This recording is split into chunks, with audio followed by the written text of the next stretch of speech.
Good evening. I'd like to call the November 18th City of Monmouth Council meeting to order. Please rise and join me in the pledge to the flag. I pledge allegiance to the flag of the United States of America and to the republic for which it stands, one nation, under God, indivisible, with liberty and justice for all.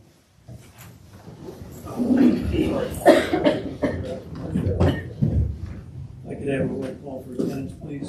Alderman Grant. Present. Alderman Vaughn. Here. Alderman Toomey. Here. Alderman Vaughn. Here. Alderman Connor. Here. Alderman Canado. Here. Alderman Ferry. Here. Alderman Bentley. Here. Roll call complete. Thank you. Next, I would entertain a motion for approval of the November 4th council meeting minutes as presented. Do I have a second? Second. Are there any items for any amendments or corrections to the minutes as presented? Hearing none, a roll call, please. Grant. Yes. Vaughn. Yes. Toomey. Yes. Don. Yes. Connor. Yes. Canado. Yes. Ferry. Pass. Bentley. Yes. Motion carried. Thank you. Under presentations or citizen inquiries, do we have anyone who wishes to address council this evening? Step to the podium and state your name, please. Good evening. Hi, I'm Howard Moffett, 910 East Euclid. I just wanted to clarify from last time, I noticed in the minutes, well, my name was misspelled. It's one T, Moffet. But the minutes say that I requested that the ordinance be changed. And I just wanted to make sure that was clear that I'm not asking for the ordinance to be changed, but for the signs. And I know the council is considering that, and just wondered if there are any questions or concerns about it. We've been discussing that with police chief, and I think and public works. So I think they're going to try to adjust the no parking here to corner up the hill some. I think is what we were working on. Yeah. Great. So then it'll be no parking 2 a.m. to 6 a.m. on that It'll be side. the whole south South side is residential, except for where the parking is prohibited. Great. But I think they're trying to adjust that up the hill to see how that works. Yeah, okay, yeah, because that sign's at 8th Street. The no parking here to corners at 8th Street instead of like close to 9th. Yeah. All right, thank you. All right, thank you. Anyone else wish to address council?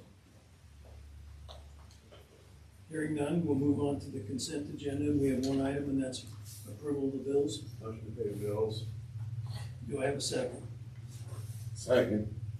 Do we have any items to be removed for further consideration or discussion? Hearing none, a roll call, please. Vaughn. Yes.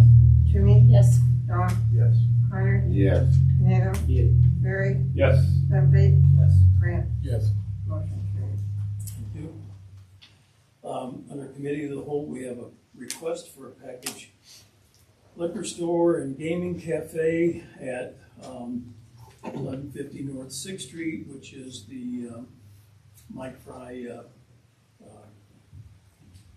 strip mall there. I think this is in the smoke shop that's there. I think we have a.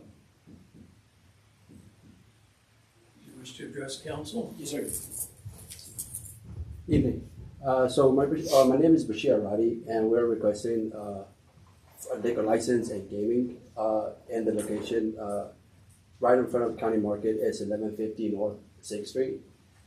We've talked, me and my partner is with a guy named Aaron. He's with Universal Gaming, just to get an idea of how everything works and everything and all that.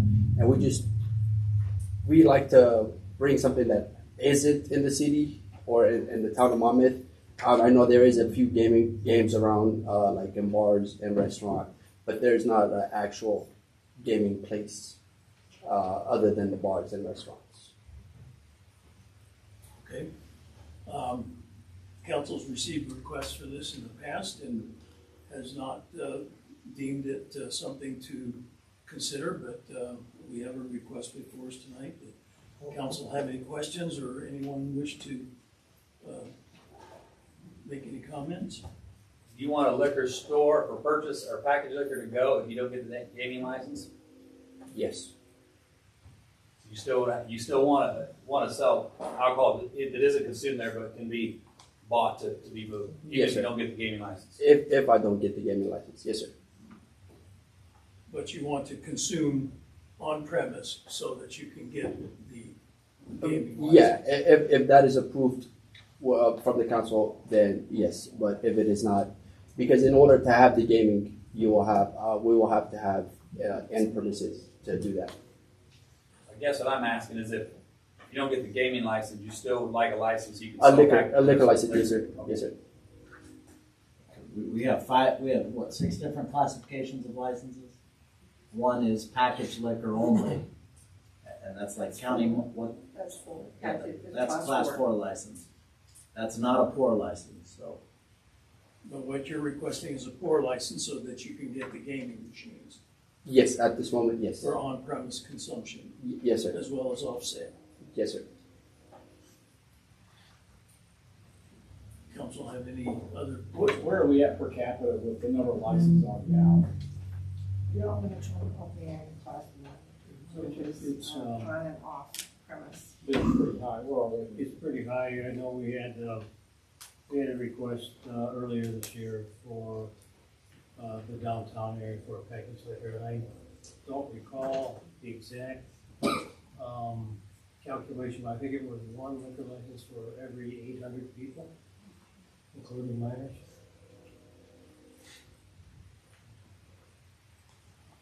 We already have gaming available, and how many different, do we know how many licenses of those are out there? I mean, 'cause pretty much every bar has them, and pizza has them, let's see, restaurant City has them. restaurants got If it. you have a pour license, you can have them. Okay, You don't have to, don't have to, No. but you can. like the wine store has a pour license, but I haven't been in there in a while, but I don't think they have gaming. Last I was in there, they did not. They don't. So, I think we used to have about 13 or 14, but that number may have changed up. Yeah, if you go to the Illinois gaming thing, it's the most transparent thing you ever have seen. Tells you money in, money out, every location. I'm not against a packaged liquor store. I mean, I'm not gonna stop anybody from having a business. I mean, he's already got one there now, and actually, I'm okay with that, but I don't think we need gaming parlors. I would agree. I agree too. I can agree with that, yeah. I'm just still a no. So If you want to create another package, which is a class 4 license, then you basically need to make a motion to create Yes. have me draft an ordinance for the next meeting to vote on it.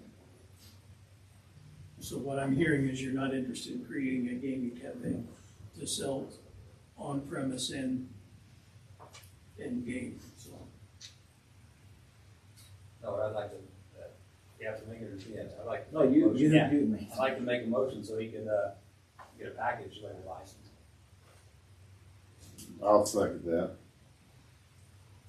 I have a motion and a second to, Have me drop an ordinance adding the class 4. Yeah, because you have 11 now with no opening. Right, so we'd have to draft. we'd have to create a 12, right?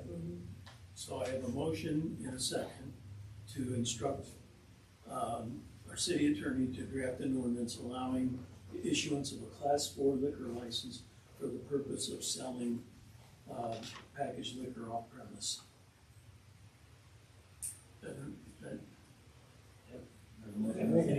Any other discussion? I think it's for the creation, not the issuance. Right. Creation of the license. Then you'll have to vote on whether to issue the license. We'll have to apply, and then you'll have to issue. Yes, sorry, it's, yes, Yeah, once it's approved, then it's in the liquor commissioner, yes. over there. You get paid a lot of money for it. Any other discussion? Hearing on a roll call, please. Jimmy, No, Don, Yes. Connor, Yes. Pineda, Yes. Mary, No. Van Fleet, Yes. Grant, Yes. Bone. Yes. Motion carried. Okay. We will So bring forth an ordinance for council's consideration at the next meeting. Yes, sir. Thank you. Thank you. Next on our agenda, I think we have Andrea Monroe here from the Monmouth Area Chamber to request the closing around the square, the 100 block, I believe, around the square for December 6th for the Christmas on the Square from, I think, 3 to 8 p.m. thereabouts. Absolutely. We are condensing this year, so I put in the map just showing that it would be just basically one block out from the square. So First Avenue, A Street, Archer, and then obviously it's a little different with Midwest Bank and Security. So kind of how you guys have done it in the past where you just half of the street so security can still get in and out, and then maybe one by Midwest Bank so they don't come down to the square, and then down by First Avenue on the far side. And I think last year they had said that they were just, all the barricades and stuff were just like put in one location and they had to like put them everywhere. They wanted to see if I could request that they be set up for us.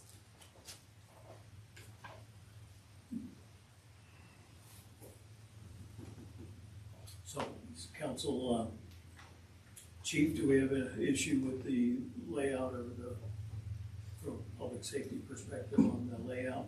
No, other, I think there's still gonna be construction going on, but you build around that, so I think that aspect of it was covered. I think some of those roads will be opened up by then, so, and there may be difference, of course, we'll see. But, Braden, do we have, I think we traditionally have set them out at the intersection because our guys are off. Yeah, they'd be paid overtime to come in and put those up, wouldn't they? Yes. Yep. So, It seems like they could be on the corner. I mean, we can do it, it's just whether you guys want to do it, so. Said last time you just had them in one big pile and you had to take them all around? Yeah. No, If they were. they're at each intersection. They're at each intersection. Yeah, it seems Yeah, like late on the corners and the guys get It's on the some corner. correct amount out. I wasn't here last year, so I was just going off what they told me of how they just said it was hard. We have very Typically, little yeah. people that helped to set up, and so dragging them, we didn't have a big truck to like move them where they needed to go, so they just asked me to request that. they're placed in close vicinity of where they need to be. Okay. They're at the corner of each location. And is it just like you have to put it on the stakes or It's like a big sawhorse, yeah. I think it Okay. depends on what kind of barricades they drop out there. And I can meet with you guys and I'll even come in and I can help you guys set them up, that's not a big deal, so. I can give you my card after. Thank you. We've got people working too. We'll figure it out. We'll get it. Thank you. Yeah. Appreciate it. Okay, I think we resolved that. Any other questions? You guys started working on that house yet? It's still sitting out there. We're not doing that now, just because of trying to get it moved. We are just going to put a tent up, and then it avoids anybody having a problem of like how long it's there or anything like that. So we just decided this year, maybe next year if we have more time, but this year we're just going to do like a 10 by 20 tent so we can put it up that day and take it down that day. Any other questions? Andrea? Hearing none, I would entertain a motion for approval of the layout as presented. So moved. Second. I have a motion and a second. Any other discussion? Hearing none, roll call, please. Goff, Yes. Hunter, Yeah. Nato, Yes. Terry, Yes. Beverly, Yes. Grant, Yes. Owen, Yes. Jimmy. Yes. Motion carried. Thank you. Thank you. Next, we have our Monmouth Fire Department October report. Chief Rick wrote. Thank you, Mayor and Council. For the month of October, the fire department responded to 145 calls. That's 1,410 calls so far this year. Just a few highlights on my report. Firefighter Connor Talbot graduated from the Illinois Fire Service Institute Basic Operations Firefighter Academy. That's the 7-week-long academy.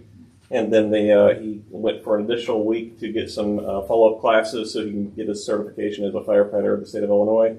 And then there were 2 classes actually after that, each of them a week long, hazardous materials operations and vehicle machinery operations. And so they were always offered those right following the academy to give all of our new firefighters the opportunity to attend those classes. And like I said, that has to do with hazardous materials response, and the vehicle machinery operations has to do with extrications from vehicles or machinery and things like that. So a very good opportunity, and we're very proud of Connor for getting through and doing so well in the academy. The firefighters were out running around last month during Fire Prevention Month. They made a lot of different stops around town at the schools and some other places in town, and did a great job of spreading the word about fire prevention and educating the children about what to do if they have a fire in their house. So very good job to them for going out and teaching the children what to do. We held the Halloween trick-or-treat event out at the station again this year. We had our firefighters out there. Chief Schweitzer came out and helped us.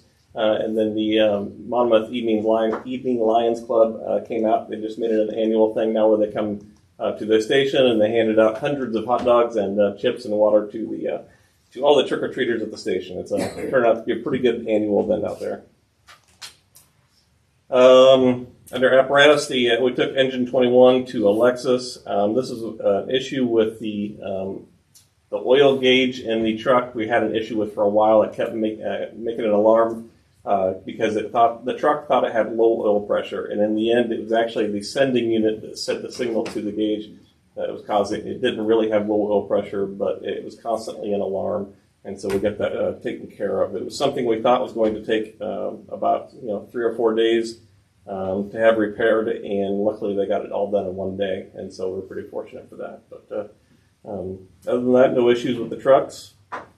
And Assistant Chief Pat Spears was celebrating his 25th year at the Monmouth Fire Department, so happy for Pat.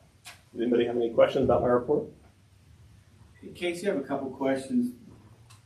You attended the training at Smithfield. Does Smithfield list us as their confined space rescue team?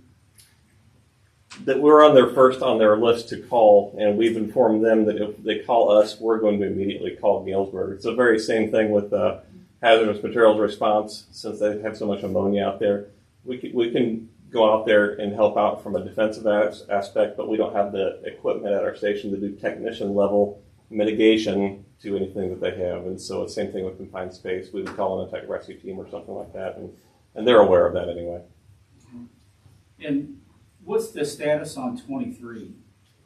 23 is still out of service. I talked to the mechanics a while back, and they said the parts, the overhaul kit that they had ordered for it was going to be delayed for up to 180 days. And, I did touch base with them again after that just to find out if there's any way to get it any sooner. And they said, unfortunately not. We're talking to the mechanics at Nichols. They're a very reputable mechanic, and if they can't get it, I don't know that anybody can. And so unfortunately we're at the mercy of the mechanic and the parts business, I guess you'd say. So what's our status on mutual aid call? With 21 out, what are we sending out?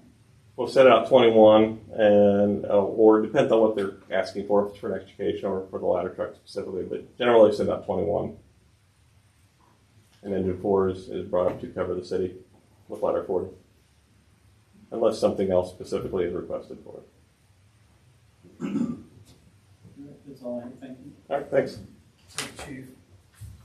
Next up, we have the Monmouth Police Department report for October. Chief Schweitzer. Evening, Mayor, Council. For the month of October, we made 61 arrests. We issued 113 citations. Calls that came into the dispatch center was 3,873. MPD handled 1,212 calls.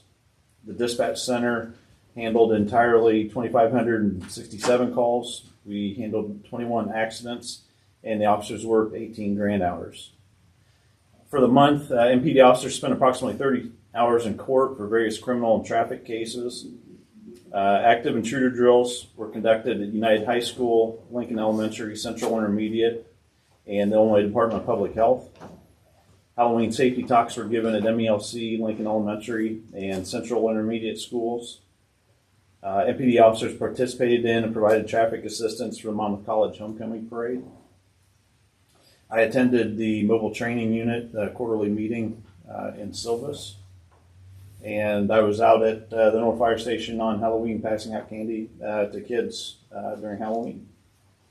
Staff training, officers continue with their mandated trainings that we're doing all the time. And myself and Lieutenant Bratcher took part in initial training for the flock safety camera system that has still yet to be installed.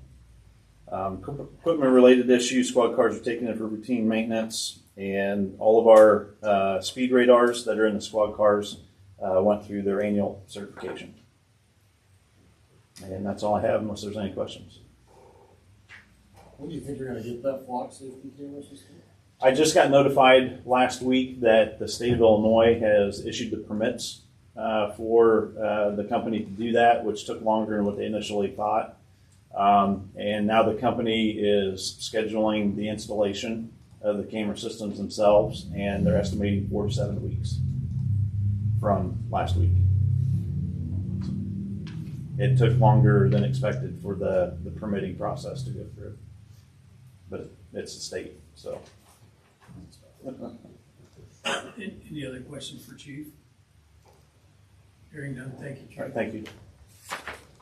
Next item on our agenda is the redevelopment and recapture agreement for 113, 115, 117, 123, and 125 West First Avenue. Used to be known as the Banker's Life Building. Lou, would you?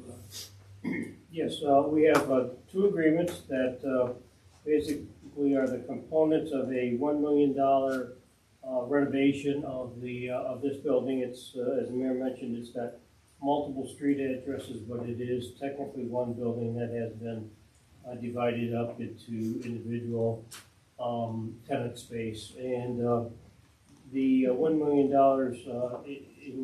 involves or includes all TIF eligible expenses, including acquisition, roof replacement, brick tuck pointing, new windows, reconfiguration of all the utility meters, significant interior renovations, a fire sprinkler system, and then of course replacement of all the HVAC systems. Because of a financial assistance from a local foundation, $350,000, a injection of owner equity, the city will be making a $350,000 investment as well towards this $1 million project. The 2 components are first the redevelopment agreement with Tina Houston, who is the owner and property owner, and has recently acquired this property. The $1 million would also include a of the $700,000, which includes the $350,000 from the local foundation, as well as $350,000 that we have available in TIF funds. Those would be issued as a loan to the business, and it stipulates that in the redevelopment agreement. It also references the recapture agreement, which indicates that if the property owner were to sell this property within 7 years from the execution of these agreements, that this $700,000 would have to be repaid back to the city. So it does create a long-term commitment of redeveloping and reoccupying the building. As I mentioned, it's a $1 million investment into one of our more significant commercial historic buildings that we have. So I think it's a major project for downtown. Certainly one of the biggest that we've had in the TIF district now for several years. So I know that Tina is in the audience tonight if you have any questions, but at this point we would recommend that the council approve both the redevelopment agreement and the recapture agreement. just to clarify, Lou, if they're there for 7 years, there will be no repayment of the debt balance. Yes, if the property is not sold within that time period, then it becomes a forgivable loan. Yes, that's correct. Just But wanted that's from TIF funds, correct? It's, half of it's from TIF funds, 350 is from TIF funds. The other 350 was a donation from a local. But the city's portion is just from TIF funds. yes, Oh, I'm sorry, yes. yes. Yeah, they're only tip. Yeah, there's no, Thank you.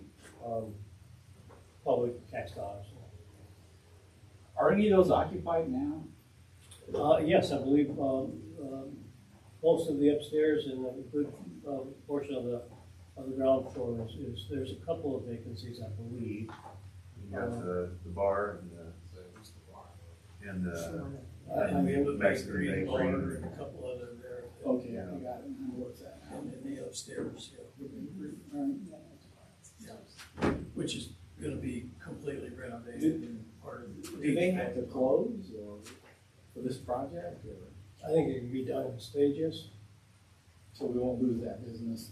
There might be some, well, those are details I think that are yet to be worked out. But I know they don't wanna lose their tenants either. Yeah, I mean, and I know you can't promise that, I get it, I hate to see us lose anybody, but if it needs to be renovated, it needs to be renovated, I mean. Yeah, both those guys have been there for like 10 years or so. Well, some of the renovation work can be done with the business still open. I mean, particularly the utilities and you know, some of the electrical work doesn't necessarily have to interrupt operations. Might be a little more difficult with residential tenants on the second floor. The occupancies will stay the same as far as store, residential, you're gonna just kind of leave it all the same, or?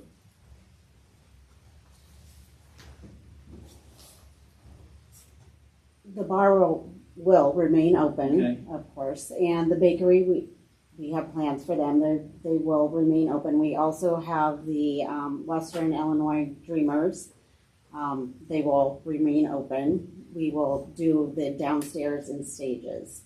The upstairs, we plan to renovate. Unfortunately, we are going to have to do that all at once and hopefully do that quickly. And then we will have all new tenants up there is our plan.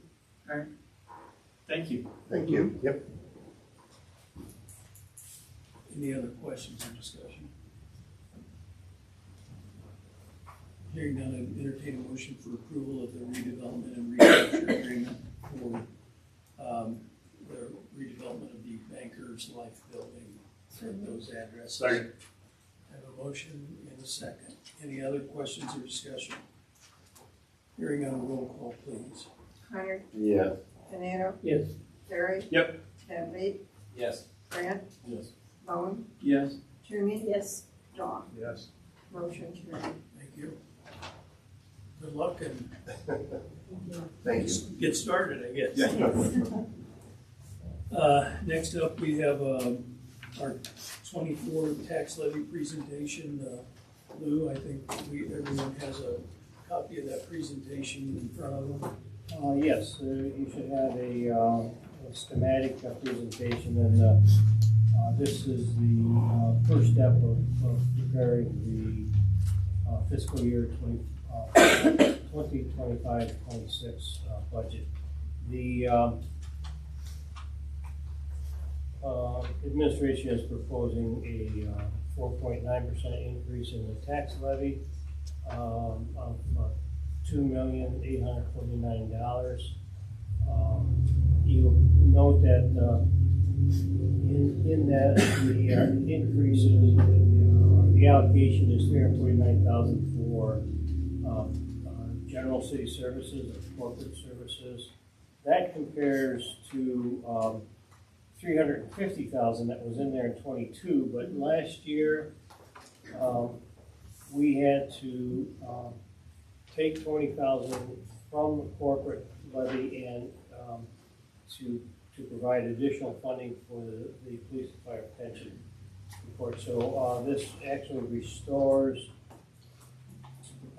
much of that original $350,000 that was reallocated to the pensions last year.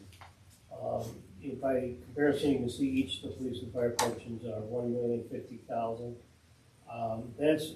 This continues obviously to be a financial challenge for the city. I can tell you 2 years ago, it was $930,000 and $943,000, and next year it'll be $1,050,000. So the city is continuing to make a major financial commitment to both the public safety pensions.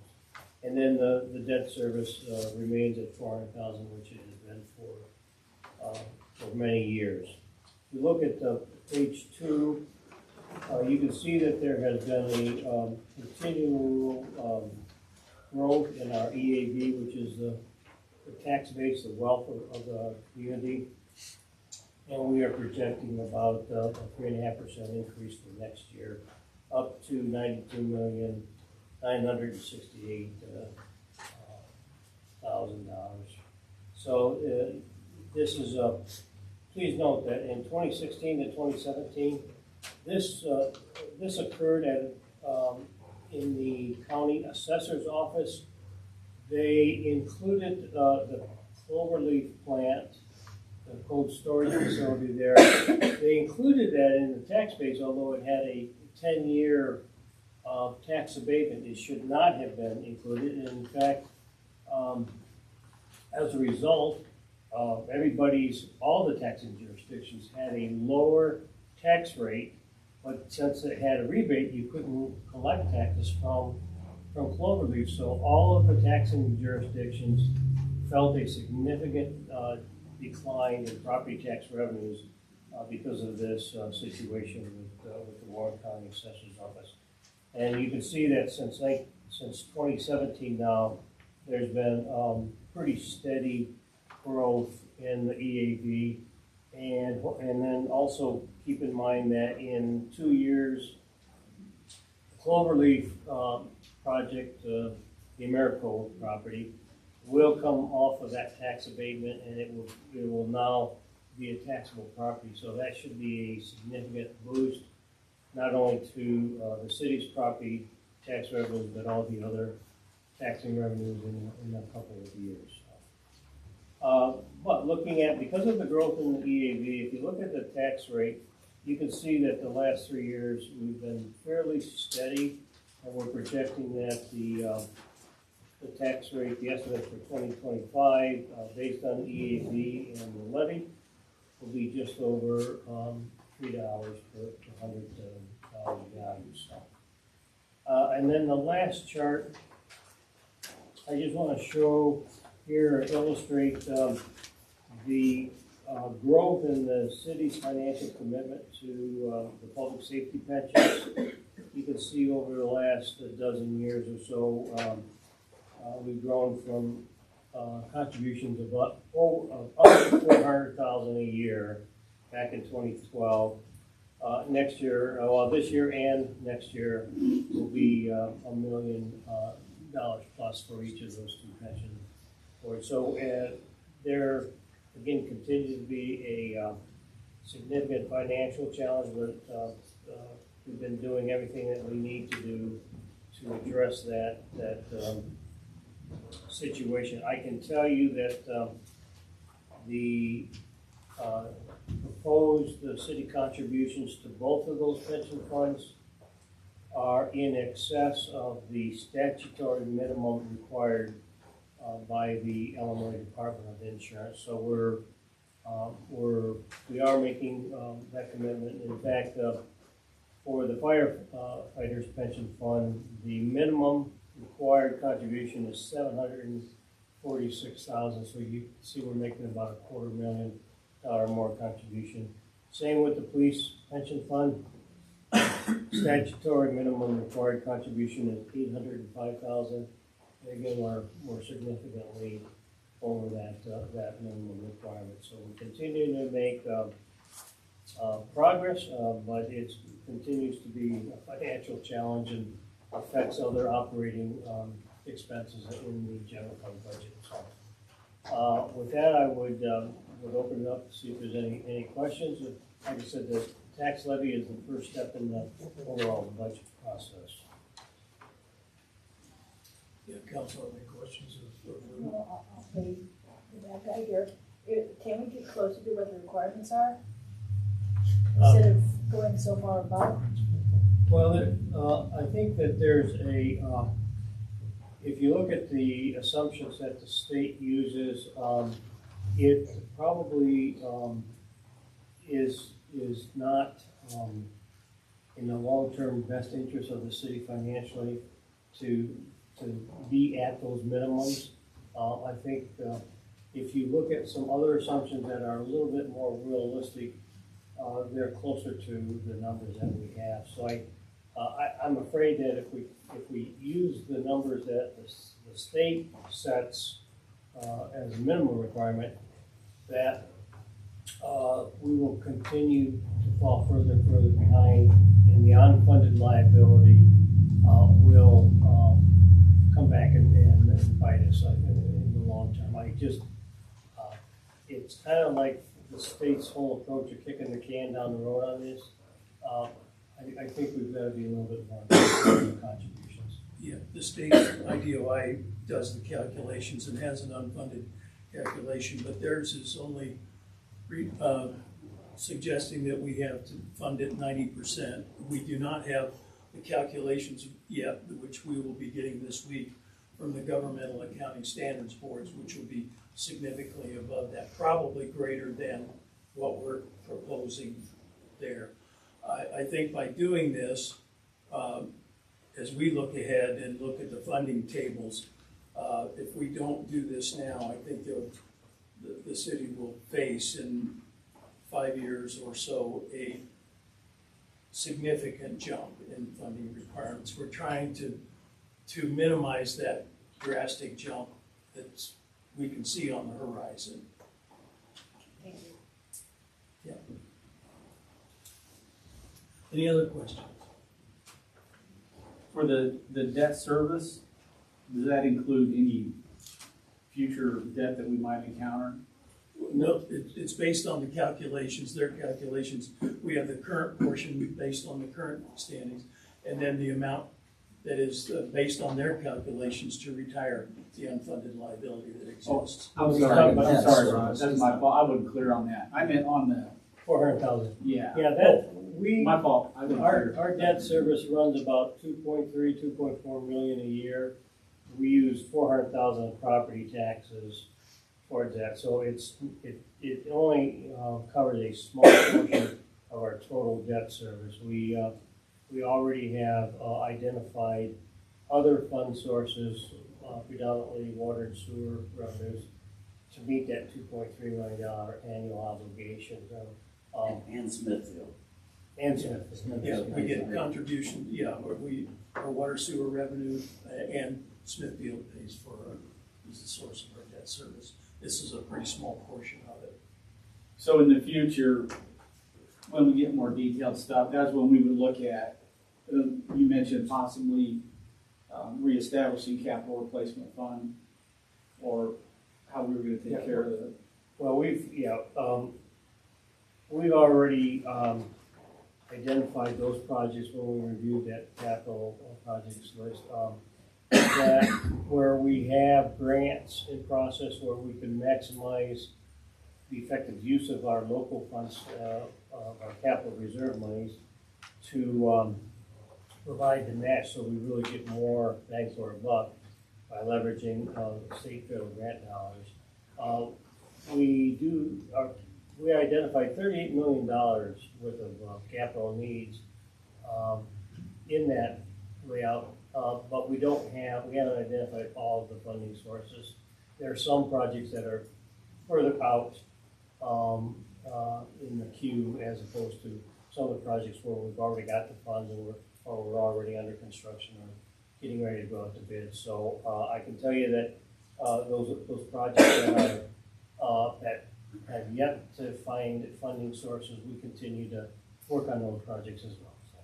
Yeah, we're seeking other funding opportunities, but yeah, we do have the water well project, the North Fifth Street project and the disinfection project, and of course the lead service line that all have funding needs, and so we continue to work on those.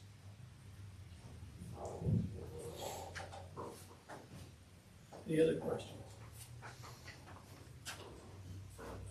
Hearing that, I would entertain a motion to direct our city attorney to prepare an ordinance to issue the tax levy based on the numbers and details we have in our presentation. Is that close enough, Markham, or is that? Right. Are you guys good with the 4.9%, I guess is the question. So moved. Thank you. In a second. Any other discussion? Hearing none, a roll call, please. Pinero, Yes. Terry, Yes. Bentley, Yes. Grant, Yes. Vaughn, Yes. Toomey, Yes. Don, Yes. Hunter. Yes. Motion carried. Thank you. Moving on, under resolutions, we have a joint animal control contract. That's the agreement to split the operating costs of the animal shelter, and we just split that. That's something that's been ongoing for many years with the county. I would entertain a motion for approval of renewing that joint animal control contract. So moved. Second. I have a motion and a second. Any questions or discussion? Hearing none, roll call, please. Terry. Yep. Bentley, Yes. Grant, Yes. Vaughn, Yes. Toomey, Yes. Don, Yes. Hunter, Yes. Pinero. Yes. Motion carried. Thank you. Next, we have a resolution of support and commitment of local funds for the Community Development Block Grant. We had our public hearing earlier this evening. We're applying for up to $1 million for the North Fifth Street sanitary sewer and stormwater sewer replacement and separation. Lou, have anything to add? Yeah, under the guideline, we are required to provide local match, and so this resolution will provide that up to $1 million. It will be dependent upon the final total cost of the project. If we need to, if it turns out to be a $2 million project, we've got the funds covered. If it's something less, we still have the match for the CDBG, which are federal dollars that are administered by the state of Illinois. So it is required as part of our grant application, and it's one of those uses where we're using our local capital reserve monies to effectively leverage state and federal grants, and this is one of those opportunities to address a significant sewer problem that we have in town. This is a sewer that runs under buildings partly, and is built in the late 1800s. It's very old, and it needs to be replaced and rehabilitated. So we are trying to address the worst situations in town. I think this is a good, effective use of our local dollars. Any questions? Hearing none, I entertain a motion for support of to approve the resolution of support and commitment for local funds to match for the Community Development Block Grant. So moved. Do I have a second? Second. I have a second. Any other discussion? Hearing none, a roll call, please. Bentley, Yes. Grant, Yes. Vaughn, Yes. Toomey, Yes. Don, Yes. Hunter, Yes. Pinero, Yes. Perry. Yes. Motion carried. Thank you. For the ordinances, we have the first reading, 24-030. It's amendment to our sewer rates, and that's kind of a requirement of the Community Development Block Grant, and also to assist in the repayment of the state revolving loan fund for the disinfection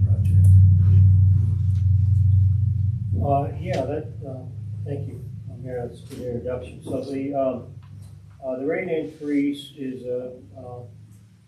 required as part of the CDBG grant application, but we also had received a $2.4 million loan from the Illinois EPA to fund a mandate of disinfection at our wastewater treatment plant.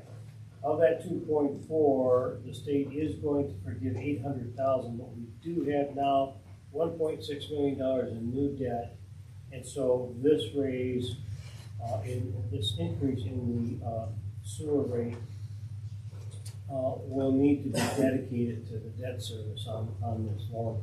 And again, this is another example of these unfunded mandates, just like the lead service line mandate that we're going to be facing over the next 10 years. So the increase basically is 6.7 cents per cubic foot up to 7.4%, which is only 7/10 of a cent, 7/10 of a penny increase in our rate to hit the rate that's required by the Department of Commerce Economic Opportunity. So we would ask for the council's approval to make these adjustments so that we can meet that December 4th deadline for the CDBG grant application. Any questions? Hearing none, I'd entertain a motion to approve the amendment to our sewer rate ordinance. Second. I have a motion and a second. Any other discussion or questions? Hearing none, a roll call, please. Grant, Yes. Bowden, Yes. Toomey, Yes. Dahl, Yep. Leonard, Yeah. Benito, Yeah. Barry, Yes. Bentley, Yes. motion carried. Thank you.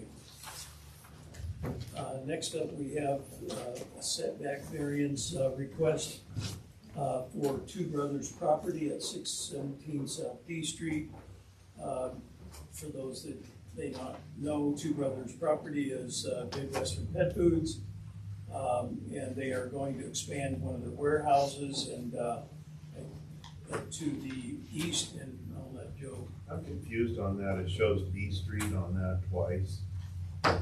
And the 617 South D is the address, I believe, of the company, but the project, they're extending the warehouse from the east that will come towards B Street. Okay. Bill? So Wednesday, November 13th, the Zoning Board of Appeals met for a first request on the southeast corner of B Street to 6th Avenue. They would like a 3-foot 2-inch variance as we extend our east warehouse 70 foot 2 inches from its current state on the southeast corner of 6th Avenue towards B Street. We would like a 10-foot variance as we extend our east warehouse 70 foot and 2 inches to the east. So this is an existing warehouse that they have. It's going to be 70 foot by 2 inches by 70 foot by 2 inches. It falls on that part where they, several years ago, did away with the railroad crossing there. And then as you go south on B Street, they came along and they vacated that part of the parcel down to West 6th and South B Street, right on that corner. There should have been in your packet or a description and a picture of that. Didn't we put one in there with that? Not a picture. Okay. At present, what they're doing is they're parking their semis along that back wall of the warehouse. And so what they're going to do is remove all of that semi parking, and they're moving it over to the parking lot at the old Western Stoneware facility that they owned and that they worked on. And all this is doing is extending it, and they need a 3-foot variance to meet setback requirements for that extension of the warehouse. Again, they are changing the parking. Those semis will be gone, and the building kind of essentially moving to the east where those semis used to sit, because they've adjusted their parking elsewhere. This is also part of the TIF redevelopment agreement that we entered in with them, where they put several $1 million worth of, they've replaced the roof on the kibble plant, and they put in new machinery in there so that they could increase production. So the warehouse expansion is needed because of increase in production and for finished product to be shipped out. So it's really part of an overall economic development strategy. The demolition of the old Western Stoneware property on the other side of D Street was part of the planned expansion of their treat plant on that site. So And we just approved the demolition of houses for, we did, for that expansion. Houses were all TIF eligible expenses where we had agreements in place. So they're investing a lot of money, and I know that their employment numbers are increasing as well. So it's a good investment for the community. And as part of this, they're adding some loading docks inside their existing area as well. So, anybody have any questions? It would be the zoning board of appeals recommendation that you accept, yes. It's far enough back, it's not gonna cause any blind intersections. No. No, it's back there on that end there, on the south side of the tracks. It would give them over 18,000 more square foot of storage as well, warehouse storage. Any other questions? Hearing none, I'd entertain a motion for approval of the setback, all the recommendations of the zoning board of appeals. Motion to follow the board's recommendation. Second. Have a motion and second. Any other questions? Hearing none, roll call, please. Tom, Yes. Toomey, Yes. Doc, Yes. Carter, Yes. Canado, Yes. Barry, Yes. Van Fleet, Yes. Grant. Yes. Motion carried. Thank you. With nothing under other business, I'd entertain a motion for adjournment. Motion to adjourn. Second. All those in favor say aye. Aye. All opposed, same sign. Thank you. We are adjourned.